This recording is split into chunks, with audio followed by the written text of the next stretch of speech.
શોમાં જે પણ કંઈ થયું એ અમારી મંજૂરીથી જ થયું છે.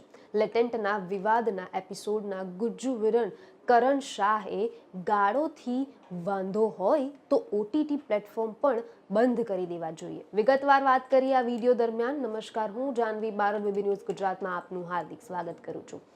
ઇન્ડિયા હેઝ ગોટ લેટેન્ટમાં એમને પહેલે જ ટર્મ્સ એન્ડ કન્ડિશન કહી દેવામાં આવે છે. જો અમે આ બધા જ સહેમત હોય તો જ અમને ત્યાં પરફોર્મ કરી શકીએ છીએ.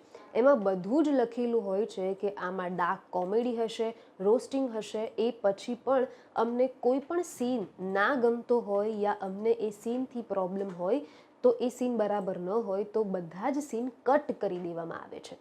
જો કે સીન કટ કરવાની સાથે સાથે જ ત્યાં ફક્ત પબ્લિશ પણ નથી કરતા અને ત્યાં જ સમયભાઈ ચાલુ શૂટમાં જ પૂછી લે છે કે તમને આ સીનથી કોઈ પ્રોબ્લેમ તો નથી ને. બધા જ જોક્સ અમારી પરમિશન સાથે જ થતા હોય છે. આપણે વાત કરી રહ્યા છે વિવાદના શિખર પર બનેલા ઇન્ડિયા હેઝ ગોટ ટેલેન્ટની. શોના છેલ્લા વિવાદસ્પર્શ એપિસોડમાં ગુજરાતી વિનર કરણ શાહ જે લેટેસ્ટ શોમાં બોલાયેલી ગાળો સિવાય એનું કહેવું છે કે બાકીની બધી જ વસ્તુ યોગ્ય છે. તો તમે અમારા મુંબઈ ગુજરાતીઓને તેના કરણ શાહે પણ એવું જ જણાવ્યું હતું કે અહીંયા જન્મજાત બીમારીથી ભણતર લીધેલો હતો, વ્હીલચેર પરથી ઊભો નથી થઈ શકતો, પરંતુ તે અદ્ભુત કોમેડી કરે છે.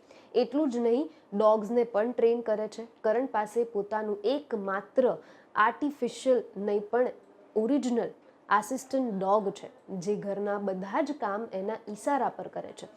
કરણની ઇન્ડસ્ટ્રી અને લાઇફસ્ટાઇલને જાણીને લોકોએ એમને ઘણા બધા સવાલ પૂછ્યા અને એ સવાલનો જવાબ આપતા કરણે જણાવ્યું કે કોમેડીની બધી જ અલગ અલગ વ્યાખ્યા હોય છે. કોમેડીની એક સિસ્ટમ હોય છે. કોમેડીનો એક સિમ્પલ રૂલ છે.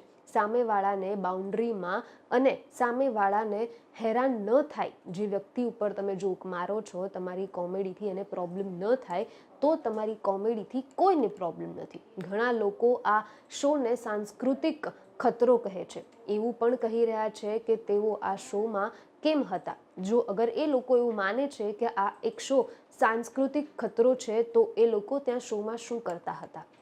હું જ્યાં સુધી શોમાં હતો ત્યાં સુધી મને એવું કંઈ પણ નહોતું લાગ્યું. એ બધી જ વાતોમાં મને કોઈ પણ પ્રોબ્લેમ નહોતો. કોમેડીને કોમેડીની રીતે જુઓ તો સારું રહેશે. હું લેટેસ્ટ શોની અંદર ખરેખર બહુ જ ખુશ હતો કારણ કે ત્યાં સ્ટેજ પર રહેલા એક પણ વ્યક્તિએ મને એવું નહોતું ફીલ કરાવ્યું કે હું એક ડિસેબલ છે. મને એક નોર્મલ માણસની જેમ જ ટ્રીટમેન્ટ આપી હતી અને મારા ટેલેન્ટને એવી જ રીતે જોવામાં આવ્યું હતું.